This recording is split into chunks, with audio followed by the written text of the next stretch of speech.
हर हर महादेव। मैया भवानी की जय, गणेश की जय। एक बार प्रेम से बोल दी सच्चे दरबार की जय। एक बार प्रेमवा से बोल दो गुरु बहिना, हरिंदर भैया नीलम दीदी के प्यार की जय।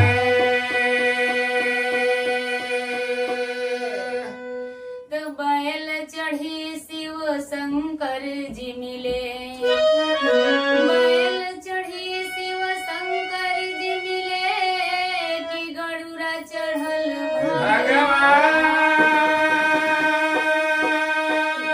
सिंह चढ़ी माँ दुर्गा मिली कि गदा लिए हनुमान। रामचंद्र की ताई सबसे पहले देवों के देव महादेव के चरणों में प्रणाम करतानी, आदि शक्ति जगदम्बा के चरणों में प्रणाम करतानी, धरती पर बैठल धरती माता के चरणों में प्रणाम करतानी।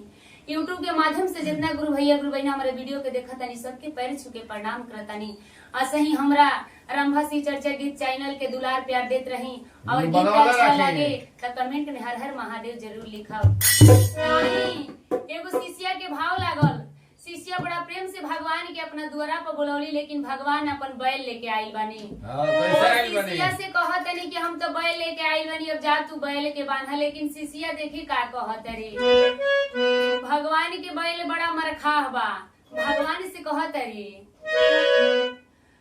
बैल नहीं